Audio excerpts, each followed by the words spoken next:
I'm John Kaiser. I am here with CEO John Keating of PJX Resources. PJX has been involved in the search for a Sullivan-2 for some time, but for much of the past decade, you have had a much bigger picture vision for this part of southeastern British Columbia that goes beyond looking for another giant zinc, lead, silver deposit. Tell me about what it is that you have also been chasing besides Sullivan-2.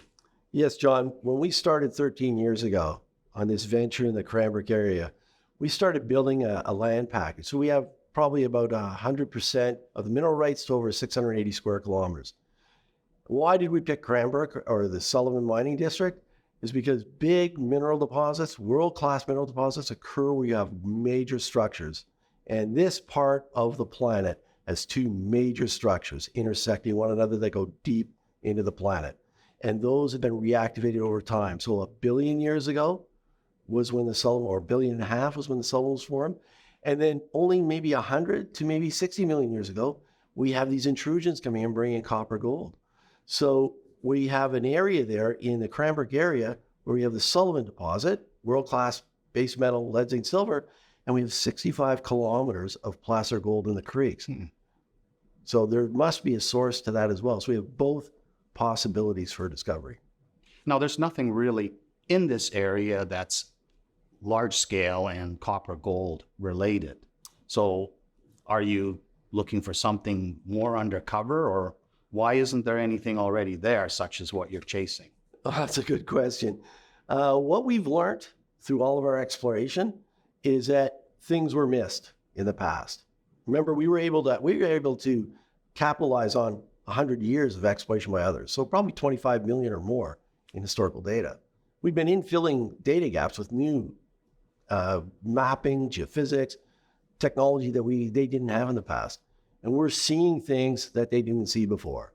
And so there's possibilities, for example, these intrusions, and we found some last year that had gold, copper, not last year, but 2022, that had gold, copper, silver in them.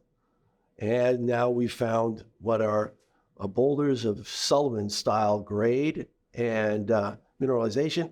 And it's the first time in 130 years anyone's found those outside the Sullivan deposit.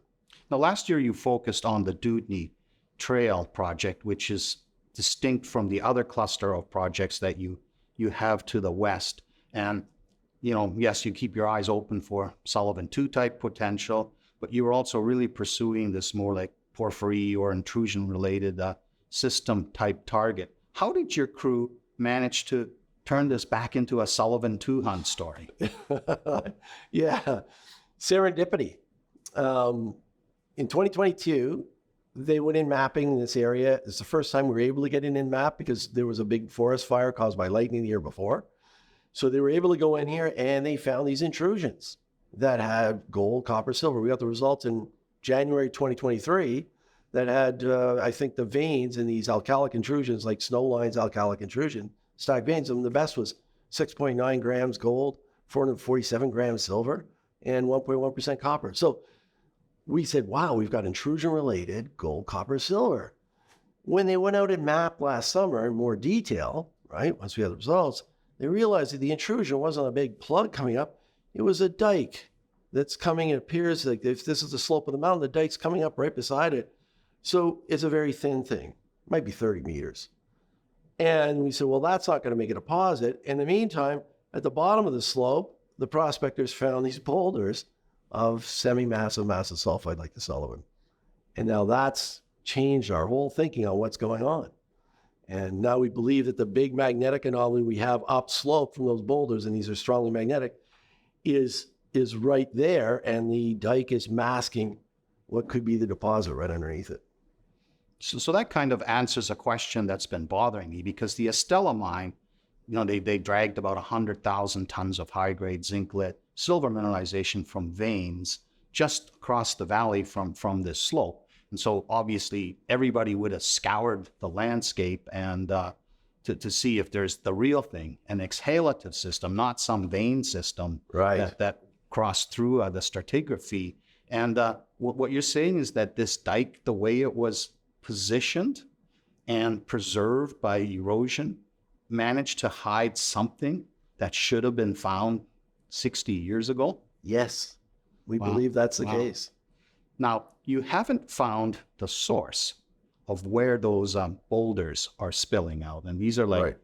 Sullivan textures, exhalative environment, high grade zinc, lead, silver. But you did find outcrop to the north that is non-magnetic versus the magnetic nature of the boulders you did find in the talus field, which suggests the pyrrhotite, which is associated with the vent of a Sullivan type of system. So you're obviously going to start drilling in the area where you know the outcrop is. What's the strategy for vectoring in on where the guts of this system is? Right. So we can use the magnetic survey to help vector. Where you're right, where we found that outcrop, that is non-magnetic material. It still sits on the edge of the big, really strong magnetic anomaly. What we'd like to do is drill as close as we can, because we're going to use a helicopter, of course, for this drilling, as close as we can to where that outcrop is to be able to test the stratigraphy and see what's happening, because we could hit a deposit right there. I mean, it's mineralized, it's reasonably good grade, it's mostly sphalerite, which is zinc. And then whatever we hit there, we then move further south into the bigger mag anomaly. And right now we're working on how to assess that mag anomaly the best way for drilling. Okay. And the permitting of this, what's the status of the permitting? The day you announced that you have a permit, is that going to be a significant milestone? Because in Canada these days, you never know how long it takes to get a drill permit. Yeah, it's different. We do have a permit in place. What we're looking for is an amendment to the existing permit. So we've had a permit there for 10 years now. And every 5 years, we have to do an amendment to it. So that's what we're doing. And what that amendment is going to do is if everything goes according to plan, is it'll increase the opportunity for us to drill more holes over a 5-year period. It's a 5-year permit. So once that's received, yeah, we'll probably announce more about when we're going to be drilling, because that's going to be needed for the next phase of drilling. And the most importantly as well is the snow level. Once the snow has gone off that slope and once we can access it better and be able to pick where we want to put the pads, that'll be the next stage. And we're hopeful that somewhere in early June, we'll be able to have enough snow gone to be able to do that. And another junior recently staked a land package to the east of your substantial land package, which you had plenty of time to expand if you wanted. Why is this particular land package not interesting for the Sullivan 2 hunt, yet still interesting? Oh, well, where the eastern part of our boundary is you go east of there and you're in a different age of rocks. You're in younger Cambrian rocks, we're in older Proterozoic rocks. That's where the Sullivan is. That's where all the other areas are. The other thing about where we are is there's a major anticline fold axis. So everything's folded over, which creates a great conduit for things like these intrusions that could be copper, gold. Over on the eastern side, there's still potential for those types of intrusions, and they might create a deposit, might be more like a CRD type deposit or something like that. But we weren't interested in looking for that. We were more interested in the intrusion-related copper gold systems and Sullivan-style deposits. Okay, so and of course Sullivan's about I believe 1.5 billion years old, and if you don't have that stratigraphy plus or minus the Sullivan time horizon, you're not in the running for a SEDEX type discovery. But these much younger intrusions, I think they're worth 150 million years old, they could come up anywhere within this area. And assuming that people get very excited and you end up raising an awful lot of money during the early stages of drilling, when you get some visuals in the box before you have assays, before you really have the whole system figured out, and you raise a lot of money, what else would you like to do with that Dewdney Trail this summer? Yes, well, you've got to realize over the 13 years we've been working there, we've been slowly consolidating the land package.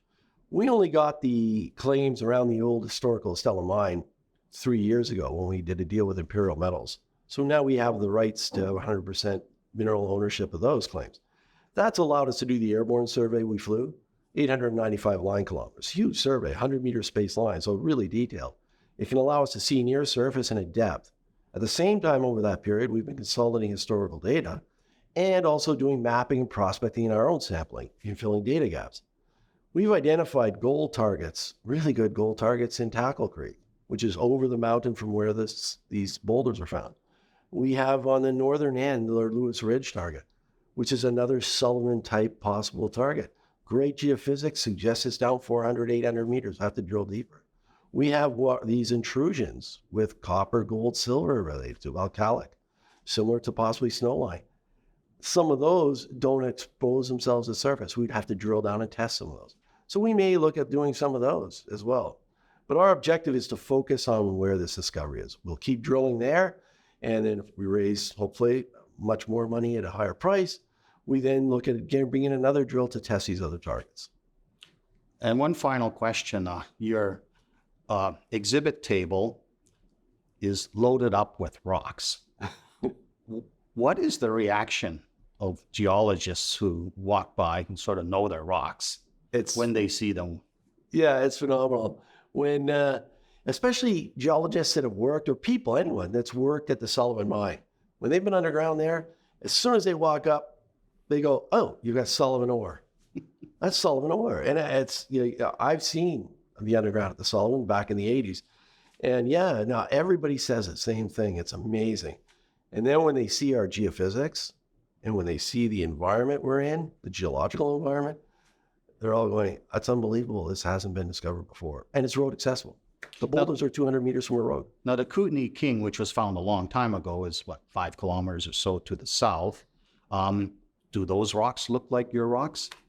Interesting. Yeah, the horizons we're in are the same horizons as the Kootenai King. Geologists that worked for Caminco on the Kootenai King and at the Sullivan said, our rocks look like the Sullivan, not the Kootenai King. It's just a slight difference in the sulphide content and the mineralization. They said this looks more like we're close to a vent, like we're close to a bigger system. So Kootenai King is not a vent? No. There might have been a vent somewhere near there, might have been a little one, but not like what we've got here. Apparently what we have, the potential for it. So all these things together, the magnetic anomaly, the stratigraphy, all of it makes you believe that the size of the prize approaches Sullivan rather than Kootenai King puddle. We hope so. I guess that's what the truth machine will figure out.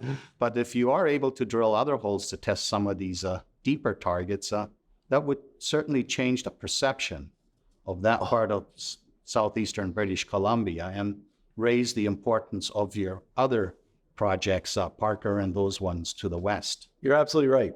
It changes the dynamic tremendously. People have thought that the Sullivan, you got to remember, the Sullivan was discovered in 1892. So for 130 years, everybody believed there should be another Sullivan or something else, right? They never found it. They drilled 2,000-meter holes. Caminco, Noranda, when I was there, 1,500-meter hole. And this is at surface. Yeah. So it just goes to show how with prospecting, mapping, field, boots on the ground make a huge difference. And of course, you got to realize Mother Nature is Mother Nature, and things get weathered off the mountain all the time. So one year could be one thing or another. So who knows? Yeah, so the near-surface nature of this, the serendipity as to why it wasn't really available to be found before, this has the potential to be extremely symbolic for the Canadian resource juniors. John, I wish you all success and luck this summer with the drilling campaign. Thank you, John. And you're going to have to come and visit. Oh, yes. I like that part of the world. Perfect. I visited Sullivan last year and was actually underground and saw all that. Right. So, excellent. Thank you, John. Thank you.